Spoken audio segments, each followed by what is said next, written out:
Et bonjour à tous, mon nom est François Letarte, bienvenue sur ma chaîne VJDRD30, une chaîne consacrée aux jeux de rôle sur table, donc une vie de rôliste et ça va être quelque chose en lien avec Indiana Jones. Je viens d'aller voir le dernier film au cinéma, le sous-titre m'échappe, mais je peux vous dire sincèrement, je suis sorti de là content, c'est un bon film, regarde, c'est un bon film, ok, t'as de tout, là, poursuite en moto, en char, à cheval, en avion. Ils vont dans l'eau, dans les airs, ils font du dungeon crawling. Il y a des nazis sur lesquels tu peux tirer à volonté. Regarde tout ce que ça prend pour avoir un bon Indiana Jones avec un trésor puis toute la quête. Qu'est-ce que tu veux de plus? C'est un bon film pulp.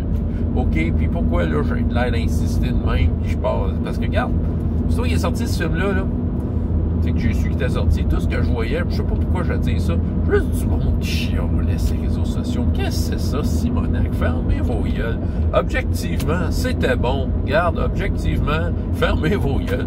Objectivement, je veux pas le savoir ce que vous en pensez si vous avez pas aimé ça. Laissez-moi vivre mon monde de bonheur avec mon beau Indiana Jones. Ce qui m'amène au jeu de rôle.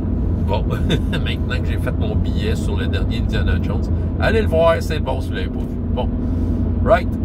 Lien avec le jeu de rôle, c'est sûr, je suis sorti de là en disant ça serait le fun de faire du pulp années 30. En fait, on s'entend, le film, il se passe pas dans les années 30 du tout. Il y a une mise en situation dans les années 40 pour expliquer une intrigue qui se passe dans les années 70. Fait que là, c'est le fun de voir Indiana Jones à un certain âge, tout ça. Mais reste que, malgré que les années 70 sont là, c'est du pulp qui fonctionne très très bien. T'sais, ils ont réussi à le faire. Là, maintenant, là, dans le jeu de rôle, c'est sûr, je regarde de mes tablettes. Avec quoi je pourrais jouer ça? Ce que ça prend des jeux de rôle qui englobent les cascades improbables avec peu de punition. OK? Il faut pas que tu aies un système trop réaliste de blessures, parce que sinon, tu t'en sors pas. C'est ça, tu finis pas l'aventure. Faut qu'il y ait quand même un peu d'invraisemblance. Fait que faut qu'il y ait faut que la magie opère au niveau du système de jeu. Écoute, je regardais ce que j'avais. Le système D6 du côté de Petit 6, en fait, le ferait. OK, le ferait très très bien.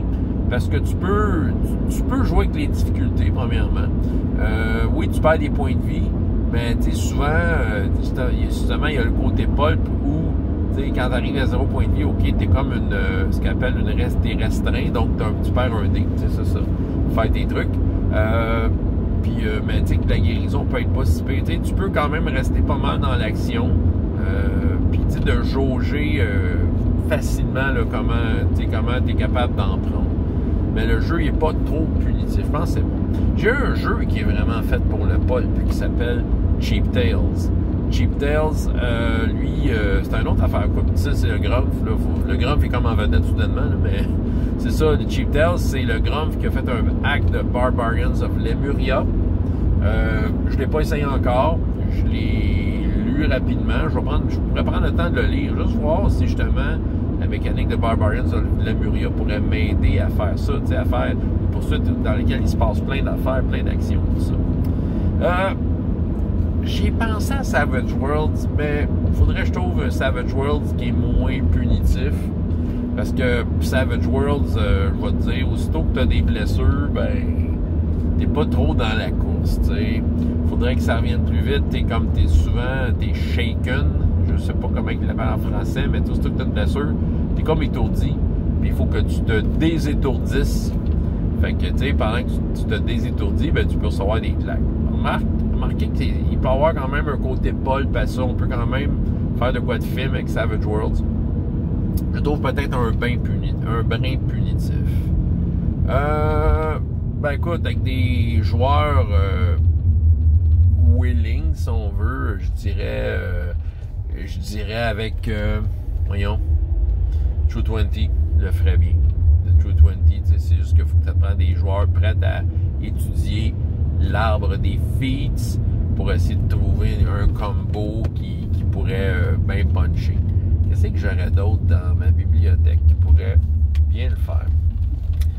Écoute, sais, basic role-playing semble être approprié pour ça. Tu sais, le Cthulhu, il y a un côté pulp, mais je vous jure que dans Cthulhu, sauf que, tu sais, les cascades improbables, je pense que ça ne pardonne pas dans Basic Role-Playing. Fait que lui, je l'écarterais. Ça serait un charme à rouler à cause des pourcentages. Mais non, c'est ça. Je pense que ça serait trop punitif. Fait que vraiment, à date, 6, je le sais. Barbarians of Lemuria, mais Cheap Tales, je suppose. Savage Worlds pourrait. True 20 avec des joueurs qui savent où ils s'en vont. Faudrait que je regarde du côté de Cortex. Tu sais, ça fait longtemps que je l'ai pas réessayé. Cortex, j'ai fait des essais. Cortex qui...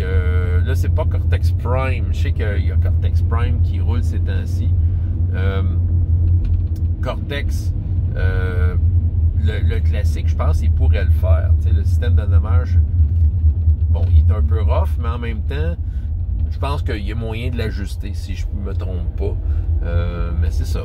Fait que, tu sais, en regardant ma collection, ça serait des jeux que je zioterais si je voudrais me partir en aventure à la Indiana Jones et m'inspirer du film que j'ai vu. Je pense que je vais aller me retaper les anciens, même le 4e.